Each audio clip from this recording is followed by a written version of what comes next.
bonsoir à toutes et à tous. Ce mercredi, la Côte d'Ivoire commémore la Journée nationale de la paix, célébrée chaque 15 novembre. Elle a été décrétée en 1996. On reviendra sur le contexte historique de sa création et sur son évolution au fil des années. Tire-lait, vêtements pour bébés ou encore médias dédiés aux mamans, les initiatives entrepreneuriales se multiplient autour de la petite enfance. Zoom sur ces activités en plein essor dans le pays. Et on s'intéressera également au business du flocage de maillots, un secteur dynamique à l'approche de la CAN en Côte d'Ivoire.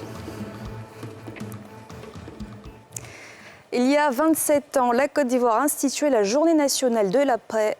Près de 3 décennies plus tard, cette paix si chère à la Côte d'Ivoire a-t-elle une réalité? Pourquoi cette journée a été aussi créée et comment a-t-elle évolué au fil des années? Les éléments de réponse de Mardoché Kwasi et Fulgence Kisiedou. La Journée nationale de la paix a été instituée en 1996 par un décret de feu le président Henri Konan Bédié, alors chef de l'État. Elle est intervenue au lendemain des premiers soubresauts de l'après Houphouët-Boigny, consécutifs au boycott actif, qui a officiellement fait une trentaine de morts. Depuis, la Côte d'Ivoire célèbre chaque année cette journée à travers plusieurs manifestations et actions de sensibilisation et de promotion de la paix chères à cette nation. Pour cette édition 2023, organisations de la société civile et partis politiques n'ont pas dérogé à la règle. Tous reconnaissent la nécessité d'en faire plus pour consolider la paix dans le pays. C'est en regardant le désastre de la guerre que l'on apprécie l'importance de la paix dans une nation. La Côte d'Ivoire a fait la malheureuse expérience de l'interruption de la paix lorsque ses enfants se sont affrontés durant une décennie. Aujourd'hui, nous voyons les fruits de la paix retrouvée que nous n'aurions jamais dû perdre. Il faut donc que nous continuions de poser des actes qui permettent de préserver la paix dans notre pays. C'est dans cette veine qu'il faut que le gouvernement s'attache à lutter contre les phénomènes qui peuvent être source de confrontation. C'est le cas par exemple de la cherté de la vie, de la sécurité des Ivoiriens et de nos frontières nord, du retour définitif de tous les exilés. Il ne faudrait pas que la journée nationale de la paix soit une journée juste fériée où on s'assoit à la maison, où on va à d'autres choses. Pour nous aujourd'hui, il faut rendre cette paix-là, célébrer le 15 novembre, un peu plus nationale, de sorte qu'il y a des actions aussi éclatées comme ça dans tout Abidjan, pourquoi pas même à l'intérieur du pays. De 1999 à 2010, la Côte d'Ivoire a vécu une décennie très éprouvante qui a mis à mal le climat de paix dans lequel les Ivoiriens et les habitants de la Côte d'Ivoire vivaient jusque-là. Malgré la parenthèse douloureuse de 2020, certains Ivoiriens et habitants de la Côte d'Ivoire se réjouissent de la paix retrouvée. Je pense que nous sommes en paix, parce qu'aujourd'hui le pays bouge, tout marche à merveille. On espère qu'on va rester en paix, que tout se passe bien, parce que sans la paix, on ne peut rien faire. Nous sommes dans la paix, la tranquillité, on peut vaquer à nos occupations, on fait les activités qu'on veut, les petits business sur le côté, on arrive à faire. Donc, je me dis que la Côte d'Ivoire est dans la paix. Pour d'autres, par contre, beaucoup reste à faire pour une paix véritable. Selon eux, le travail de réconciliation doit se poursuivre, surtout au sein de la classe politique. La Côte d'Ivoire n'est pas encore un pays en paix. On a encore la recherche de la paix. Les leaders politiques, il faudrait qu'à leur niveau, ils s'entendent. Parce que si ceux qui dirigent la Côte d'Ivoire ne s'entendent pas là, on ne peut pas avoir la paix. Il y a beaucoup encore à faire. Et au regard de cette intention, je pense que chacun gagnerait à mettre un peu d'eau en fait, dans son vin pour que la situation soit encore plus apaisée. La Journée nationale de la paix donne l'occasion aux Ivoiriens et habitants de la Côte d'Ivoire de se remémorer l'importance de cette denrée précieuse pour notre pays. Une paix d'autant plus importante au moment où la terre des Burnis se prépare à accueillir dans moins de 2 mois la CAN 2023, la plus grande fête du football africain. Et cette journée est aussi célébrée avec les enfants, une initiative du ministère de la Jeunesse qui veut ainsi inculquer dès le bas âge aux plus jeunes les valeurs civiques et citoyennes. Une 3e édition qui s'est tenue autour du livre, comme nous le montrent Issa Koné, Myriam Touré et Chèque Bleu. Tous vêtus de blanc, ces enfants sont rassemblés à la Bibliothèque nationale au Plateau pour célébrer la Journée nationale de la paix. Initiée par le ministère de la Jeunesse, de l'Insertion professionnelle et du Service civique, cette 3e édition a été célébrée autour du livre, avec pour thème symbole de la République et citoyenneté. L'enfance, c'est l'âge en fait, pendant lequel en fait, on apprend, on s'approprie des valeurs. Et donc, c'est bon de leur partager en fait, les valeurs de paix, de solidarité, de cohésion, de fraternité qui sont véhiculées par ces 5 symboles identitaires-là. Ils vont mieux les connaître, mieux les comprendre, mais surtout beaucoup aussi les respecter. Ces enfants ont, au cours de cette journée, appris les valeurs de 5 symboles de la République, avant de passer à une phase pratique. J'ai aimé cette sortie parce que j'ai appris beaucoup de choses. J'ai appris que la paix, c'est communiquer, l'amour et vivre ensemble. Pour moi, c'est important de faire la paix parce que sans la paix, on ne vivra pas de ce monde et on ne pourra pas être en communion. La conférence nous a appris les 5 symboles du pays et puis le comportement du bon citoyen. Mes chers amis, je vous prie de pratiquer les mots magiques tels que bonjour, merci, au revoir et être tolérant. La célébration à la Bibliothèque nationale a été un témoignage de l'unité de la nation ivoirienne et de son engagement envers la paix. Cette journée a servi de plateforme pour renforcer les liens intergénérationnels et promouvoir les valeurs qui sont essentielles à la stabilité et au progrès de notre pays. La paix n'est pas un vain mot, mais un comportement, disait le père de la nation, Félix Houphouët-Boigny. Dans cette même lignée, le mouvement pour la paix, le développement et la cohésion sociale a choisi le sport comme moyen puissant de promouvoir cette vision, avec notamment le marathon de Port-Bouët qui a réuni de nombreux participants ce mercredi. Mardoché Kwasi, Bobby Filémon. Un peu plus d'1 millier de personnes ont couru dans les rues de la commune de Port-Bouët pour le marathon de la paix, organisé dans cette commune balnéaire, à l'occasion de la célébration ce mercredi de la Journée nationale de la paix. Une initiative du Mouvement pour la paix, le développement et la cohésion sociale, MOPADCOS, qui vise à promouvoir cette précieuse denrée auprès des Ivoiriens. La paix est une denrée rare pour nous. Quand on connaît l'histoire récente de la Côte d'Ivoire, à chaque prise ou à chaque élection en Côte d'Ivoire, c'est la crainte, c'est la peur, ce qui ne devrait pas être. On devrait célébrer la paix. On a ce devoir, cette obligation de préserver l'héritage du Houphouët-Boigny, de préserver l'héritage de ces grands hommes qui ont combattu pour la liberté, qui ont combattu pour la démocratie, qui ont combattu pour que ce pays aujourd'hui soit au stade où il est.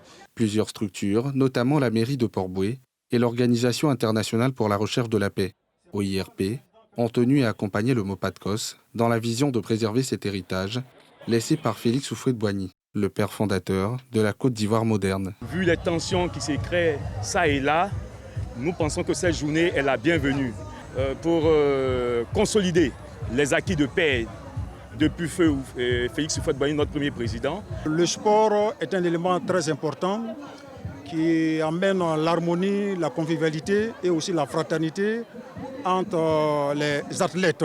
En cette journée nationale de la paix, il est important que nous puissions cultiver la paix, que nous puissions vraiment agir dans le domaine de la défense des valeurs indispensables à la paix, promouvoir la paix, l'entretenir et la consolider. La Journée nationale de la paix, rappelons-le, a été instituée par feu le président Henri Konan Bédié par le décret numéro 96-205 du 7 mars 1996.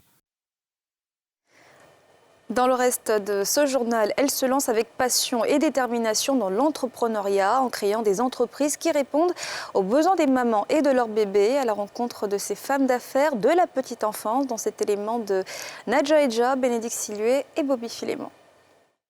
Dans ce magasin, on trouve toute une panoplie d'articles pour un trousseau de naissance et au-delà. Christelle Kouakou tient cette activité depuis 7 ans, une idée qui lui a été suggérée à 3 reprises alors qu'elle souhaitait commercialiser des vêtements et accessoires pour femmes.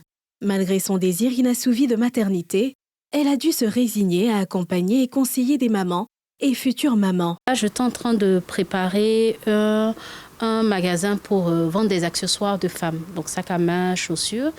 Et je vais à l'église, je cherche des employés pour ça. Et puis il y a une sœur à la communauté qui me dit « Non, pendant que tu m'en parles, c'est bébé que je vois. » Mais bon, comment moi je vais faire pour m'occuper de femmes enceintes alors que moi-même j'ai ce désir de maternité? Mais bon, finalement je décide de m'y lancer et ça fait 7 ans que l'aventure continue, elle est vraiment fantastique. Une aventure fantastique qui a permis à Christelle d'investir dans une 2e boutique. Aujourd'hui, cet entrepreneur emploie 5 personnes pour la gestion de ces 2 boutiques. Ici, on ne fait pas que vendre des articles, on fait du conseil. On explique aux parents ce qu'il faut, parce que tout le monde ne sait pas exactement ce qu'il faut.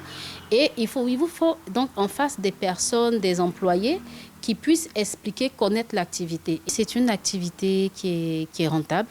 À côté de celles comme Christelle qui se consacrent à la revente, d'autres ont pu créer leur propre marque. Aminata Siawe fait partie de cette catégorie. Sociologue de fonction, elle a su affûter ses armes entrepreneuriales pour arriver à produire sa ligne d'accessoires de maternité et de la petite enfance. Au fur et à mesure que j'avançais dans cette activité, je me rendais compte des problématiques que les gens rencontraient et en tant que sociologue, c'était plus facile pour moi de faire des analyses et de chercher à apporter des solutions. Nous développons comme une marque aujourd'hui, chose qui est d'ailleurs dans la vision que j'avais quand je créais cette activité-là. La particularité de son entreprise, c'est le mix entre tradition et modernité. Entre vente de gadgets modernes et tisanes faites à partir de plantes traditionnelles, cet entrepreneur a su trouver le juste milieu pour satisfaire sa clientèle.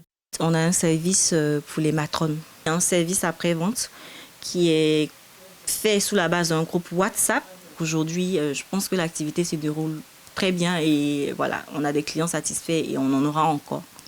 Un secteur porteur qui attire des entrepreneurs du digital comme Ange Axel, qui s'est spécialisé dans la production de contenu en rapport avec l'alimentation de bébés. Sur sa page, on trouve des recettes faites à partir de produits locaux et des conseils sur la nutrition du nourrisson. J'ai approché des nutritionnistes qui m'ont donné cette force-là avec des connaissances sur la valeur de nos différents aliments. On a des retours vraiment positifs sur la diversification alimentaire. Il y avait trop de mystères autour. Quand on parle de petits pots, on s'est dit bon, c'est forcément au supermarché qu'il faut pouvoir les trouver. Même si son business n'a pas encore atteint le pic souhaité, elle reste confiante. Aujourd'hui, on ne veut pas seulement s'étendre sur la Côte d'Ivoire. Notre objectif aujourd'hui, c'est de faire connaître nos produits, les produits africains pour bébés à l'Afrique, mais aussi au monde entier. Si ces femmes s'en sortent bien dans leur parcours entrepreneurial, l'aventure n'est pas un long fleuve tranquille. Elles sont souvent confrontées à des challenges susceptibles de mettre à mal leur activité. Il s'agit entre autres du coût de l'expédition des produits à l'international, l'absence de financement, le poids des charges fixes, la recherche de fournisseurs fiables. Et à l'approche de la grande messe du football africain, de nombreuses petites entreprises connaissent un véritable essor. Parmi elles, le secteur du flocage des maillots, une activité à laquelle Bénédicte Silué et Kimo Eric se sont intéressés dans ce reportage. Black Market à Adjamé. Aboubacar marchande le coup d'un flocage. Venu avec son maillot pour y mettre son prénom, il déboursera la somme de 3 000 francs CFA. Habituellement, quand il paye les maillots, là, ça a les numéros.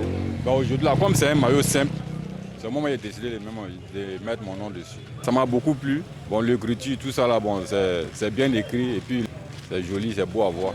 À l'approche de la Coupe d'Afrique des Nations, les artisans du secteur en feront leur chou gras. Un travail qui demande beaucoup de concentration, car toute erreur peut coûter cher. Si on se trompe de lettres ou on se trompe de taille de maillot aussi, ça peut être une difficulté pour nous. Par exemple, quelqu'un veut dire, il veut écrire son nom, on dit voici, il faut écrire votre nom. Quand on finit d'écrire, on découpe, on met ça en face de nous, on regarde. En faisant ça, appel peut venir, quelqu'un d'autre peut te parler, tu as des lettres à ta main, tu ne sais pas, tu places seulement. À un moment, tu sais que c'est déjà placé et place. Et en pompant maintenant, ce n'était pas les lettres où tu dois placer, c'est déjà une erreur. C'est nous qui fait travail, c'est nous qui devons prendre pour casser de ça. De plus en plus, ce business attire les jeunes entrepreneurs, à l'instar de Mohamed. Voici maintenant 7 ans qu'il pratique cette activité dans son magasin d'infographie. Ce matin, il prépare une commande avec son équipe. Moi, je fais le montage, j'envoie à mon collaborateur, lui il saisit à la machine et puis il lance l'impression. On met dans la poudre adhésif. Quand on finit de mettre dans la poudre adhésif, on met dans le four. C'est après le four que c'est terminé maintenant, on passe à l'impression sur la machine. Avec des lettres et des chiffres, Mohamed réalise les désirs les plus fous des clients. Un business lucratif qui lui permet de gagner environ 400 000 francs par mois. La tendance actuelle là, chacun met le nom de son mari ou le nom de sa femme. Soit le père de Awa, le chéri de Carole. C'est les petits noms qu'on fait couramment dans le métier. Quand il y a les matchs, on peut faire peut-être une dizaine ou vingtaine de maillots. La CAN, prévue pour janvier, laisse encore quelques semaines aux amoureux du football de se préparer à tous les niveaux pour être sur leur 31 dès les premiers jours de match. L'actualité, c'est aussi l'État ivoirien et un groupe composé de nationaux qui ont signé une convention pour exploiter des blocs pétroliers. À cette occasion, le ministre de tutelle a annoncé la révision de l'actuel code pétrolier et minier afin d'accroître les investissements locaux. Les précisions de Salif Yalekwe. Bientôt, un nouveau code minier pour accroître les investissements locaux et les ressources extractives en Côte d'Ivoire.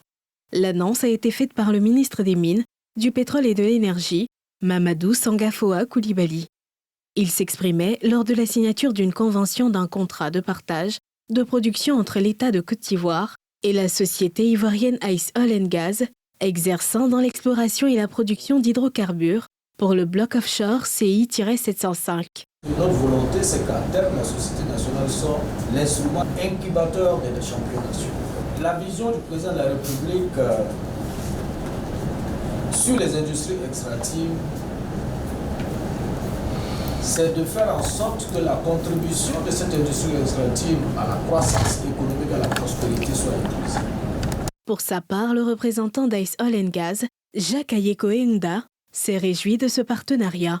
Bien, mais nous sommes en plein dans le contenu local parce que nous prévoyons faire de l'exploration avec du personnel. Nous allons former aussi les jeunes et si nous avons de succès, eh bien, on pourra faire du développement et de l'exploitation pétrolière et créer des emplois un peu partout, parallèlement à notre activité principale qui sera la recherche du pétrole et du gaz.